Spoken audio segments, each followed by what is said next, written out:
Hey there, Virgo. This is Seven Scorpion Tarot, and I want to welcome you to tonight's reading. So, we are back on the hero's journey at the seventh stage, which is the approach. So, the last one we went over was Libra for the tests, allies, and enemies. So, now we're on to the approach into the inner sanctum. So, leaving the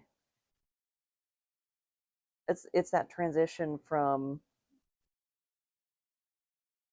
the journey from the ordinary world into the big conflict, the final lesson of whatever respective story that or myth that we're checking out.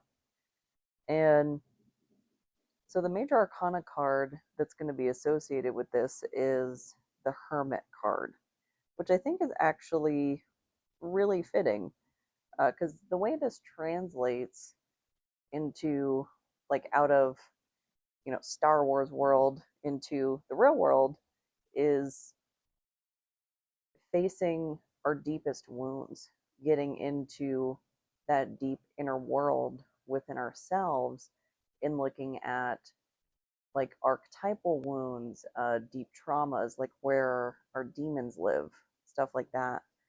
And the Hermit card is card number 9. So that's like a cycle wrapping up. So it's that approach to the 10, approach to the final like crescendo. And this stage of the hero's journey is not a walk in the park. I'm gonna start looking for the Hermit card actually. Uh, but not a walk in the park. So when approaching like the formidable castle or whatever, I don't know, like the tower or the final boss land, wherever that is. It's not like there's just going to be a parking space waiting for you just at the front. This is somewhere where both like the protagonist and the antagonist want the same reward. They want the same prize. So the antagonist is going to be doing everything they can to keep the protagonist from accessing that reward. And I'm using the Hermetic Tarot right now. Very esoteric deck. Uh, and the associated goddesses to your sign here, I've got listed as Isis and Persephone. But in respect to the approach itself, I felt like the Hermit archetype fit more, or like it fit better than the actual myths of Isis and Persephone. Um, because Persephone was absconded with into the underworld. And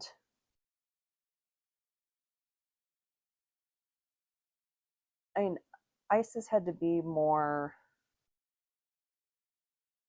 sneaky, more cunning, particularly to protect Horus from Set when she disguised herself, with the seven scorpion myth. Uh,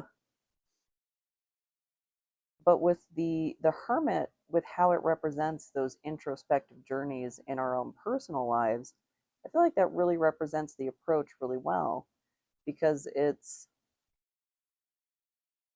that archetype of self-reflection, of learning, of working through wounds and lessons and things like that. So what I have here that we'll be reading on is what is the inner lesson or deep wound that we are approaching. So we'll do that full 5 position spread. So we've got the Hermit as our significator, and then we'll pull for the Self. And then on either side, we'll check out the wound in the shadow and the ego space, and then expand out and see what might be our archetypal influence in the collective unconscious, and then the outward expression in the persona.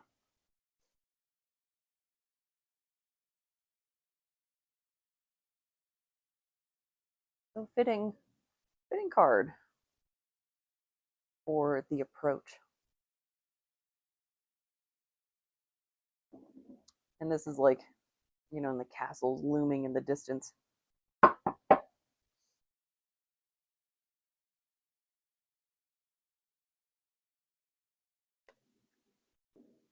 So a card for the Self.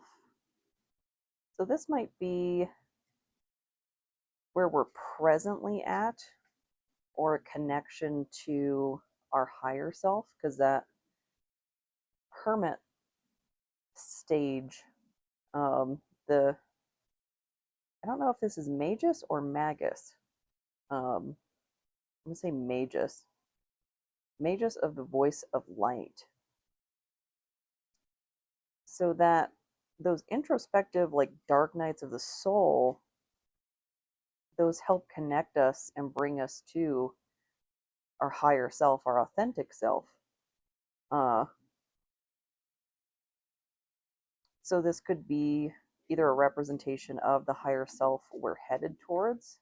Maybe if it's major arcana, I would interpret it that way. And if it's minor arcana, maybe it's a lesson that we need to get. Ooh, judgment. Okay. So major arcana, the spirit of the primal fire, and in reverse.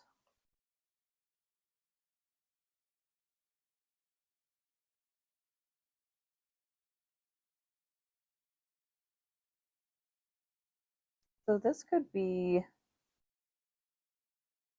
not trusting your own judgment,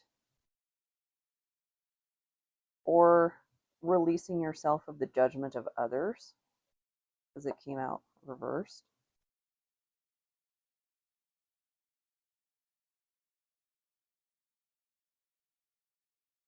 Because that's very introspective, of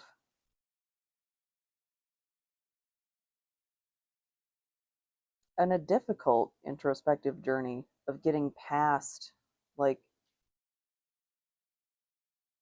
people's opinions that you once valued.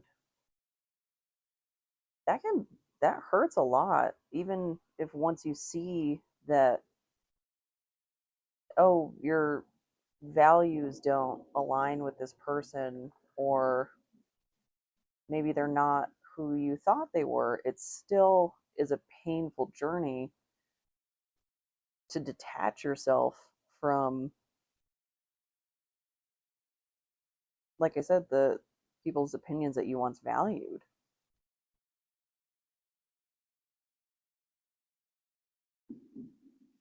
And there is a theme of resurrection within the judgment card, but since it's coming out reversed,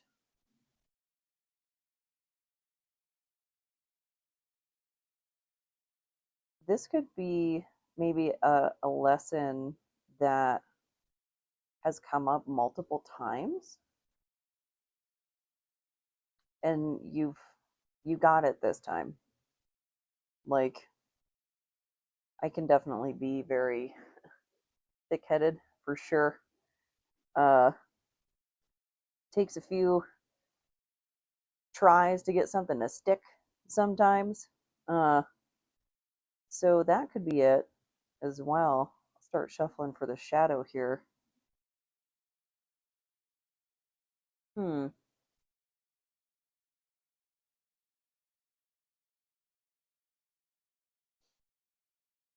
And definitely have some, looks like some serpent energy in both cards here. So change.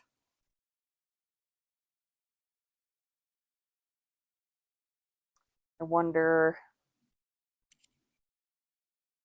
Could this be like a repeating pattern in a person that's coming up, that like you've dealt with judgmental people throughout your life, and you've got some sort of situation either presently, recently, upcoming, like wherever it fits on your timeline, that might be hitting the same energy of someone that isn't in your life anymore, that you've gotten past the desire, need, however, um, to absorb that their judgment. It's like the not everybody's opinion to me matters. We've got Knight of Swords here in the shadow. So the wound in the shadow, the Lord of the Winds and Breezes. So the reckless hero, kind of going in head first. And this one I think came up in the Pisces reading, where it's going on about the book of Job. Hmm.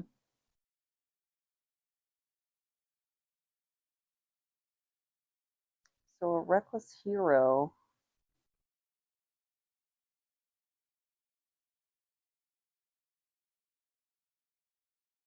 and that's definitely a wound I've had to work through, of like being less reactionary. Uh, and it doesn't mean your initial reaction is incorrect or invalid or anything. It's just maintaining a certain level of detachment from your emotions while you work through the situation. Because I can go in head first to a lot of stuff, and I still struggle with like,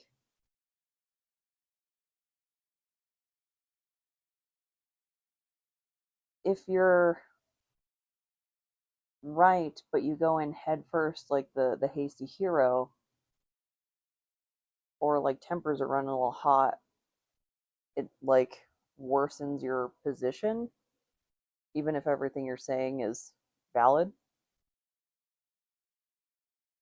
I'm not very good at maintaining pretense. I'm gonna start shuffling for the ego one. I want to see what's on the other, like the flip side of that. Um, hmm. Knight of Swords.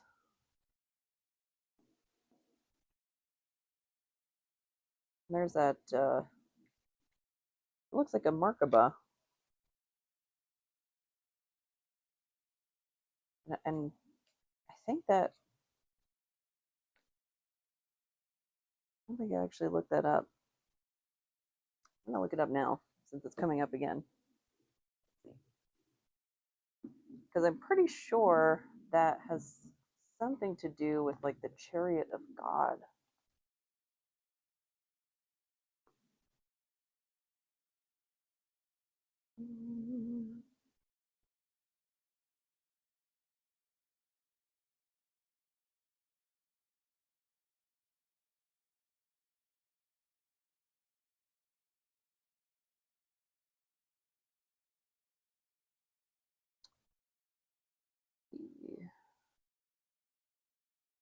Yeah, it's in Ezekiel.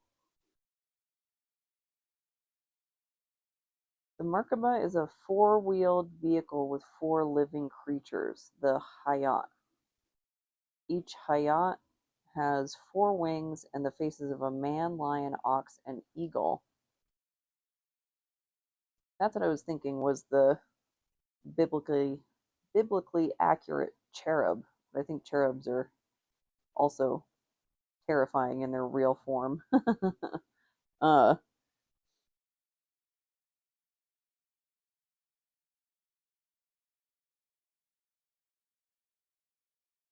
so in another reference to like speed, movement,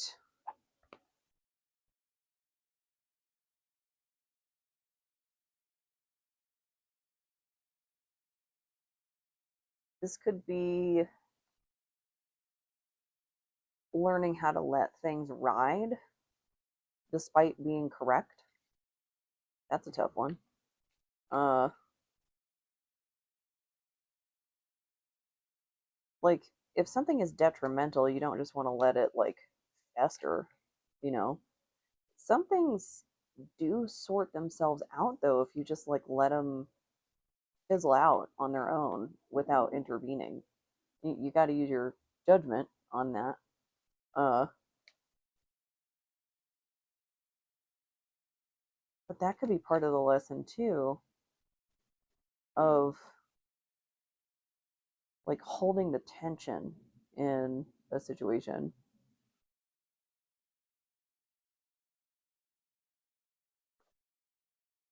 Ooh, Wheel of Fortune. That was a lot. Let me see what the rest are, but I'm only taking one. Justice, Three of Wands in reverse, and Ace of Pentacles in reverse. Hmm.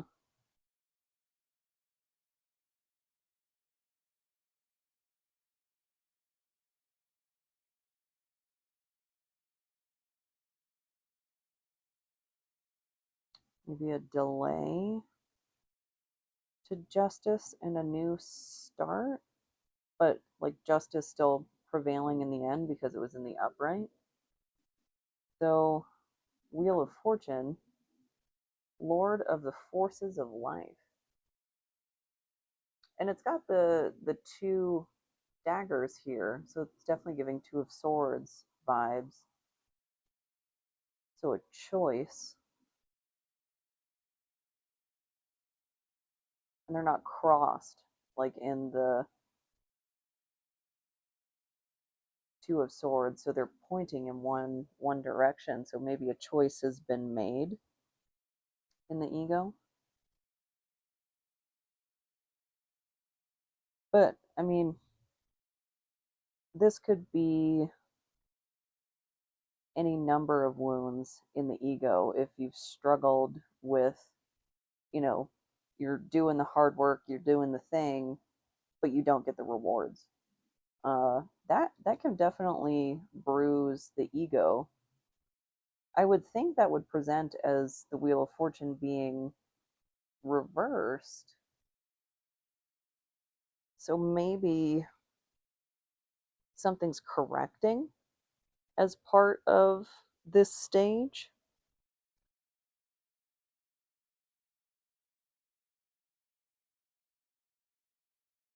And this kind of looks like Pluto's symbol. So a rebirth.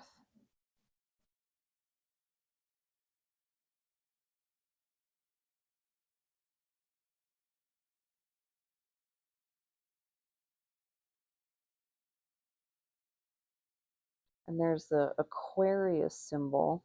Aquarius is in, or Pluto is in Aquarius right now. Very synchronous.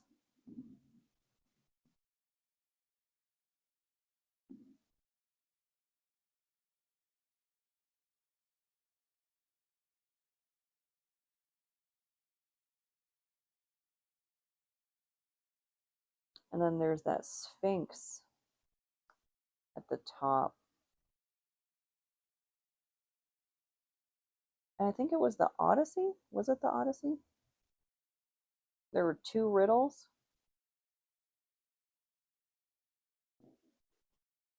One was like I have four legs, four arms, born at dawn or something. I'll look that up too.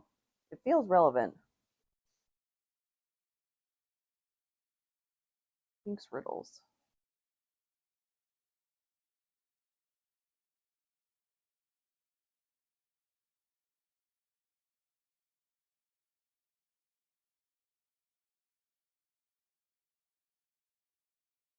What has one voice, 4 feet in the morning, 2 feet at noon, and 3 feet in the evening? The correct answer is man.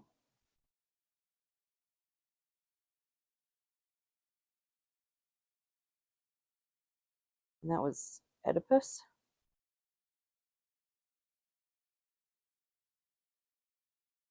I thought there was a second one. Hmm. And I mean, the dagger is next to the Sphinx. That could be like defeating the Sphinx and the riddles, and that turns the wheel.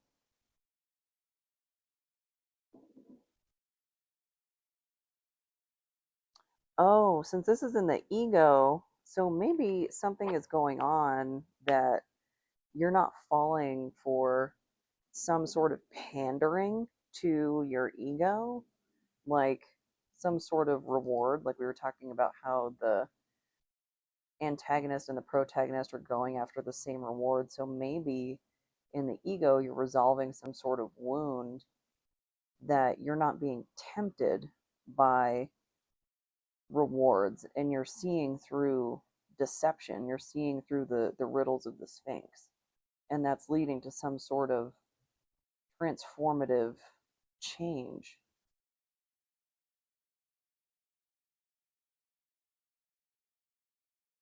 Start shuffling for the collective unconscious, see the archetypal influence. What's just underlying in all of this?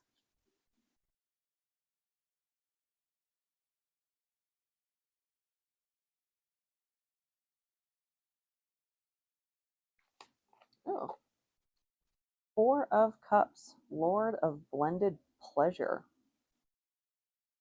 So apathy, the apathy card.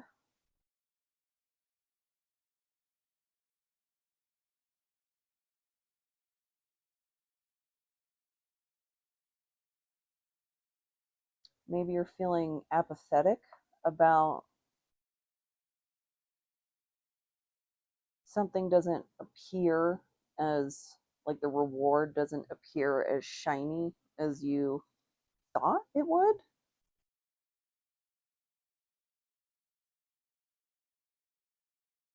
We've got some lotus flowers here.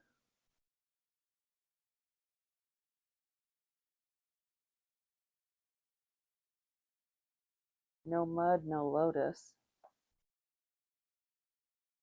That was Thich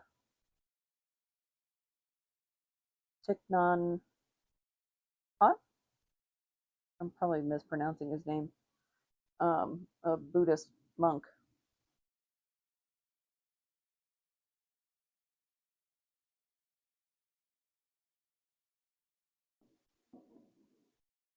But in the Rider Waite, there's somebody sitting beneath a tree with their arms crossed and they're looking at three cups. And there's a fourth cup being outstretched, like through the clouds, like from the hand of God, that they're not even looking at. So it's like maybe an opportunity right under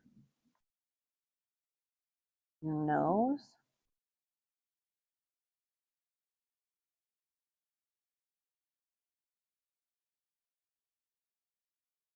Well, and that's in the collective unconscious position. So there might be some sort of like egoic, you're expecting something to be bigger than it is or appear bigger than it is, like more flashy, more bells and whistles, whatnot.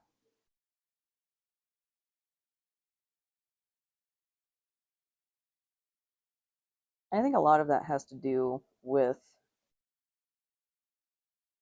our capitalistic society and consumerism and whatnot. But also, and the economy is pretty abysmal right now. Things are remarkably expensive. Getting ahead is comes with a hefty price tag. Like just meeting the cost of living and then getting a little bit in savings, that takes a pretty significant amount of income at this point. Uh, and that's not an unreasonable standard. And depending on where you're at, just in your respective journeys,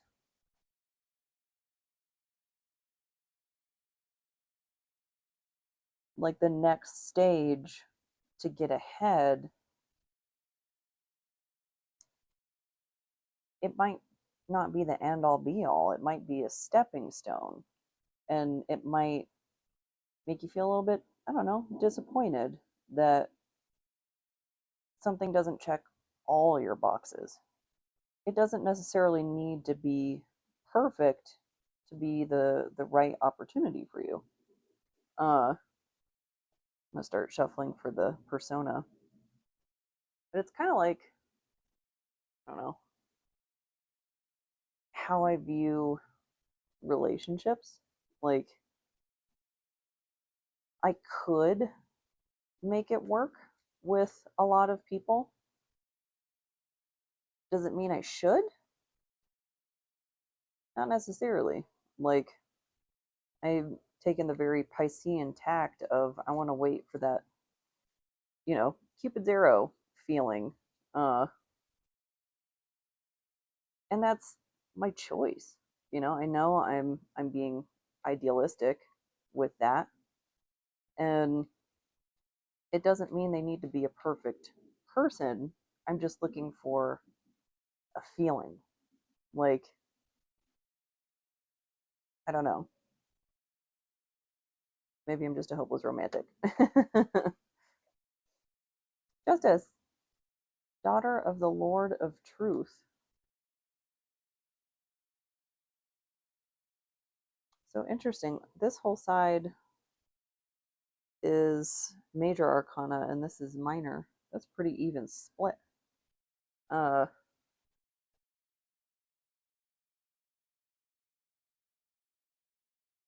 so justice in the persona. It looks like we've got the, well, female symbol, Venus, but female's what's coming to mind. And then that Jupiter.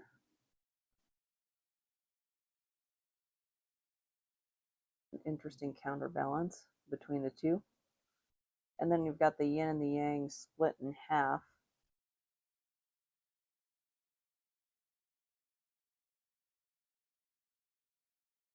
Huh.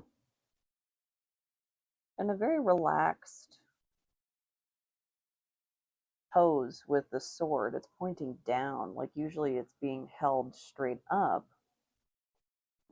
But it's almost like just leaning against her leg. Like, it's there, you know, don't really need it.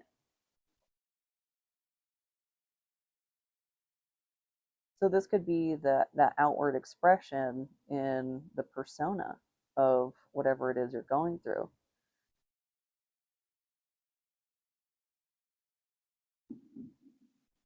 Maybe you have that unwavering confidence, that knowing of things are going to balance out.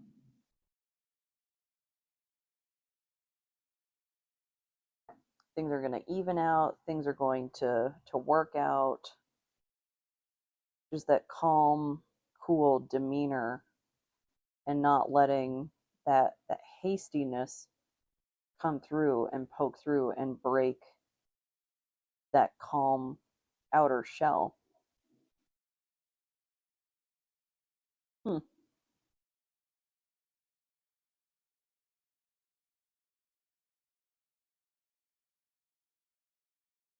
I think the original question, what is the inner lesson or deep wound that we are approaching? We're moving past judgment of others.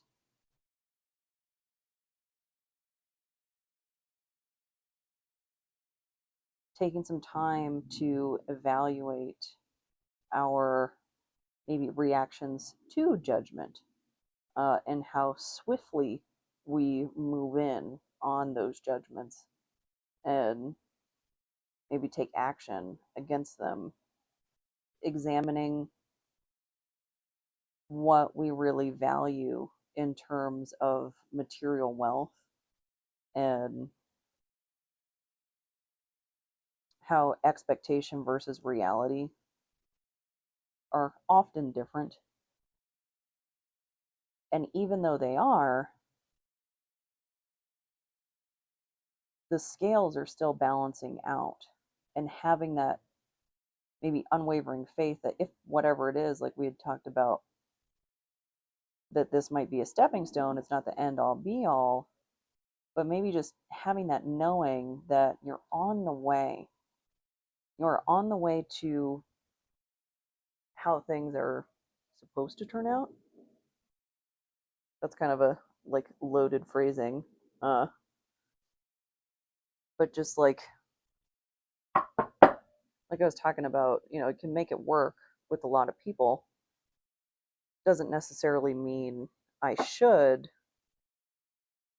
and also not getting stuck in like analysis paralysis of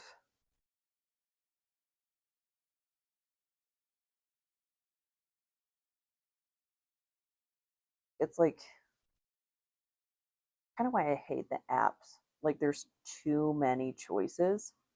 Uh it just drives me crazy, and it's just a lawless wasteland on those things. Uh but I can't even remember where I was going with that.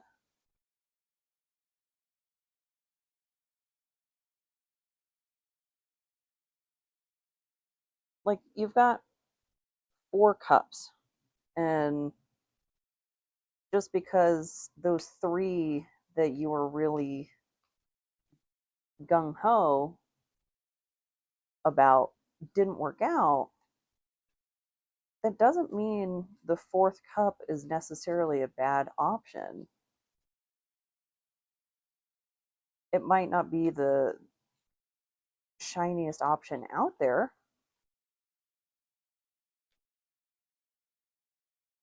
Doesn't mean it's not worth examining, and apply that how it resonates. I tend to be, when it comes to people, and whether or not I'm going to choose to invite them into my personal life or not, I'm very picky. uh, and jobs can be a little bit different. Like it shouldn't be that way, but like I'm a material girl living in a material world. I got bills to pay. Radical expansion. Oh, that's a pretty card.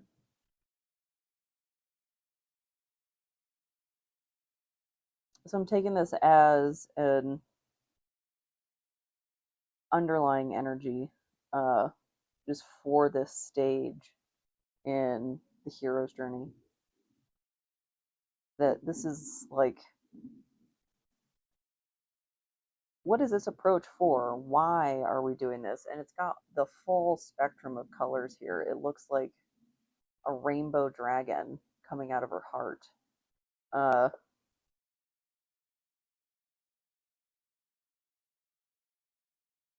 and actually, to me, it kind of says alignment, because while there's all this brightness here too, there's also like lightning, and so it's showing both the light and the darkness within the heart. And birds may be a synchronicity for you.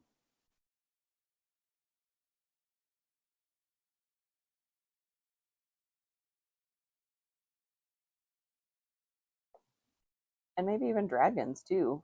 Uh, say dragons are a little less common than birds, just slightly. And she's got her hands, both her hands raised, like a.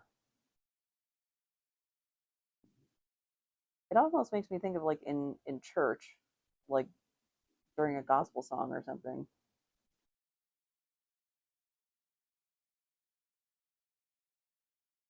So getting in touch with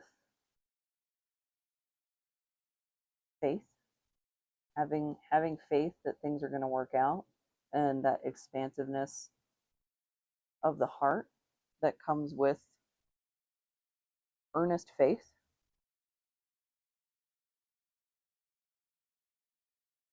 It's a really pretty card, and that's the Beyond Lemuria Oracle deck.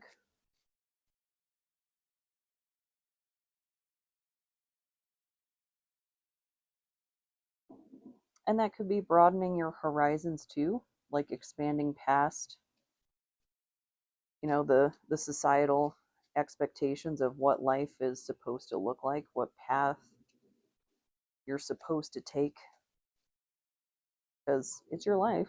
You're the one living it.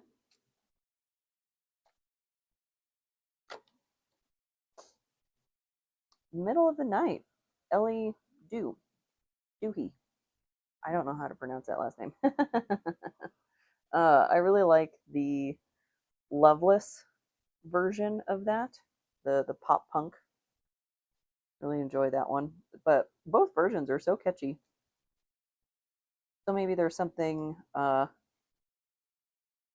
in those lyrics there for you.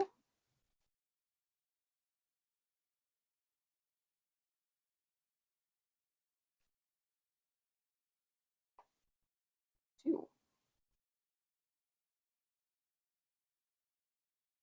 Any Godzilla and Brave. So some movie nights in order. And that works really well with the Knight of Swords, the reckless hero. And I mean, of course, Godzilla. I just not all too long ago saw the Godzilla -1. I really enjoyed that. I thought that was really, really good, and I have to watch that again. But overall, I hope this helps. I hope this resonates, and if it doesn't, I hope the next one does. Thank you so much.